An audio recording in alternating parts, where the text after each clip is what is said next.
বহু প্রত্যাশা নিয়ে এবারের আইএসএল শুরু করেছিল কেরালা ব্লাস্টার্স। ঘরের মাঠে প্রথম ম্যাচে পরাজিত হতে হলেও সেখান থেকে ঘুরে দাঁড়াতে খুব একটা সমস্যা হয়নি দক্ষিণের এই ফুটবল ক্লাবের। সুইডিশ কোচ মিকেল স্ট্যাহারের তত্ত্বাবধানে জয়ের মুখ দেখেছিল কেরালা, কিন্তু সেটা বেশি দিন স্থায়ী থাকেনি। পরবর্তীতে একের পর এক ম্যাচে ধাক্কা খেয়েছিল আইএসএল এর এই ফুটবল ক্লাব, যার প্রভাব পড়েছিল দলের পয়েন্ট টেবিলে। এমন পরিস্থিতিতে ছাঁটাই করা হয়েছিল মিকেল স্ট্যাহারের সহ তার সকল সাপোর্টিং স্টাফেদের।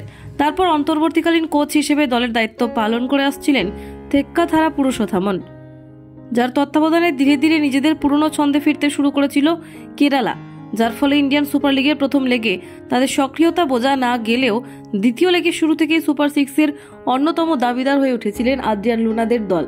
কিন্তু সেক্ষেত্রে লিগের বাকি অধিকাংশ ম্যাচে জয় সুনিশ্চিত করতে হতো দক্ষিণের এই ফুটবল ক্লাবকে, কিন্তু সেটা সম্ভব হয়নি। গত ম্যাচে খালিদ জামিলের শক্তিশালী জামশেদপুর এফসির বিপক্ষে এগিয়ে থেকেও পয়েন্ট নষ্ট করতে হয় কোয়ামি পেপরাদের, যার ফলে সুপার সিক্সের স্বপ্ন শেষ হয়ে যায় এই দলের। এছাড়াও রয়েছে দলের চোট আঘাতের সমস্যা। গত কয়েক ম্যাচ ধরে চোট সমস্যায় ভুগছেন দলের তারকা ফুটবলার জেসুস জেমিনেজ, যার ফলে জামশেদপুর ম্যাচে মাঠে নামতে পারেননি এই ফুটবলার। বর্তমানে পরিবারের সঙ্গে সময় কাটাচ্ছেন এই স্প্যানিশ ফুটবলার, যার ফলে আইএসএল এর শেষ ম্যাচে পেট্রো ক্র্যাটকির মুম্বাই সিটি এফসির বিপক্ষে খেলবেন না এই তারকা। যতদূর খবর, আগামী কয়েক সপ্তাহ নিজের পরিবারের সঙ্গেই সময় কাটাবেন জেসুস জেমিনেজ।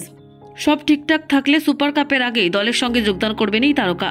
এবারের ইন্ডিয়ান সুপার লিগের ভালো পারফরমেন্স না থাকলেও সুপার কাপ থেকে সাফল্য পেতে বদ্ধপরিকর দক্ষিণের এই ফুটবল ক্লাব, সেদিকেই নজর রয়েছে সকলের।